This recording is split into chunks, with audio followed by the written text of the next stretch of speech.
Hi guys, it's Loz, Subconscious Loz, and on this channel I delve deep into your shitty old thinking that's causing your shitty reality, your subconscious thinking, the crap you're not aware you're thinking, because that is causing what's happening out here in front of your eyeballs, like breakups and bad relationships and money situations and no job, etc., etc. You create it so you can change it. So guys, I'm going to answer a question that came up in the Facebook group Q&A forum. You can put your questions in there, or you can put your question below in the video comments.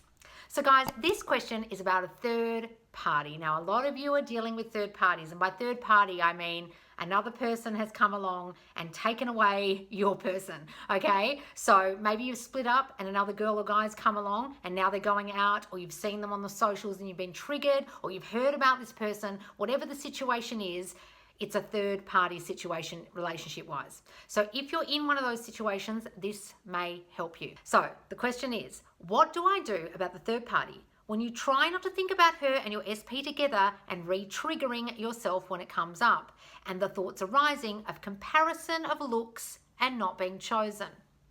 So the great thing about this question is that the person has actually realized what their subconscious thinking is: not chosen.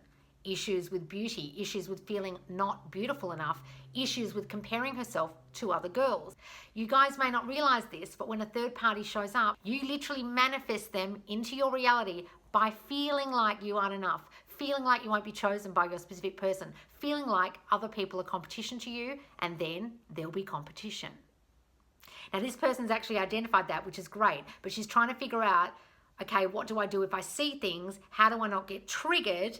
And how do I get rid of these thoughts of comparison and feeling not beautiful enough? Now, I completely understand that. My big issue is not being chosen, and I have body dysmorphia, so I have a lot of issues of not being beautiful enough, not looking right, etc. So this, for me, hits home. What you really need to do with that, darling, is you need to start telling yourself how beautiful you are, how perfect you are, just the way you are.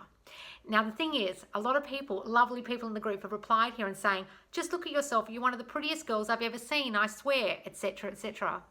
But when you deep down have this subconscious belief that you're not beautiful enough because of something that happened to you in childhood, some deep-seated shit that happened, like you were abused, or people told you you were fat, or your mum was really critical or strict, or you had some kind of scar that you tried to hide, or some body issue you tried to hide, or you were constantly compared to other girls in your reality, it won't matter how many people reply or say to you, but you're so beautiful, you won't believe it. So guys, that kind of stuff is something about you that you need to change. People in your reality can't fix that for you. You have to fix it in yourself, all right? So the key here, when you have these deep-seated beliefs that you're not enough, is to start saying that you are. Is to start writing a list of all your great qualities that are so different from anybody else, that make you stand out, that make you special, that make you unique, that you're a creature unlike any other, and no one would be chosen over you because you're so motherfucking great, okay? Stuff like that really helps in third party situations, guys, because when you're constantly comparing yourself to the third party, you need to start really building yourself up and thinking, now hang on, of course he or she would choose me because I'm so this and I'm so that and I'm so special and unique. I give them a love they've never felt before. I am so beautiful. I'm such a caring, loving person. I am stunning. I am enough. I am perfection. There is nothing wrong with me. Who wouldn't fucking well choose me? That's the kind of stuff you need to affirm, and you really need to build yourself up to a point where you start to really believe that, so that when people say to you, but look how pretty you are, you can say, thank you, and you can start to believe it. All right, guys? So the other great thing this follower has mentioned in the question is the fact that they're trying not to think about the third party. You've been listening, darling. Well done. When you focus on the third party, you grow the bitch. When you focus on the obstacle will grow, okay? You're literally like watering the plant of the third party. Hello, third party. Would you like more of my energy? Would you like more of my thinking? Would you like more of my water? You're just going to grow and grow and grow and stay in my reality. So if you focus on the third party, it's like growing a fucking tree. And the more you think about her and focus on her and look at the socials, you're watering the bitch. You're watering the plant and the plant will grow. Stop watering her with your attention. Turn your attention completely away from that plant, from that weed that's growing in your mind, from that third party, and don't focus on her. Think about her, affirm about her, discuss her, dream about her if you can help it. Don't think about the bitch or the bastard. Okay, guys? The more you focus on the obstacle, the more your subconscious mind takes that as something you want to see more of, and more of it will be in your reality.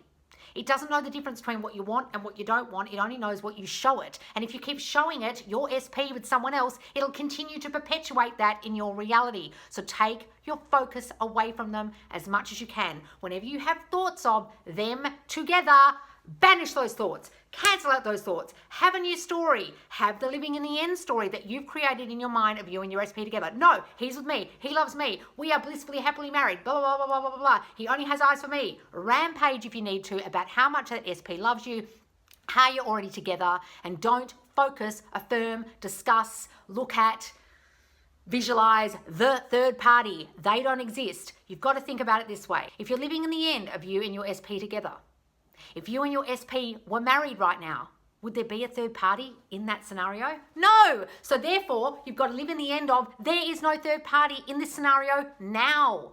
The whole key to manifesting, guys, is who am I?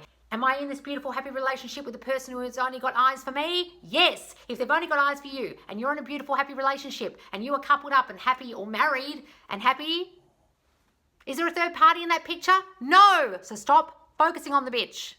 The other thing you can do in a third party situation, guys, to not get triggered is not put yourself in a position where you're going to get triggered, like looking at social media, like allowing your friends to talk to you about what's happening with your specific person if they know them or they've heard stories. Say to them, I don't want to talk about it. Let's not talk about them anymore. It upsets me. Guys, if you say to your friends, it upsets me, if they're good friends, they won't bring it up anymore.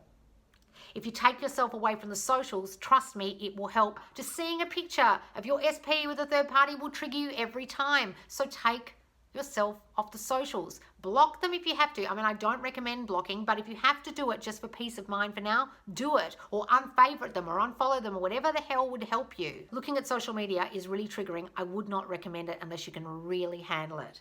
I wouldn't recommend talking to your friends about your specific person, and I wouldn't recommend going and looking for answers about your specific person, like driving past the house and seeing if someone else's car's there or anything in the 3D that would trigger you.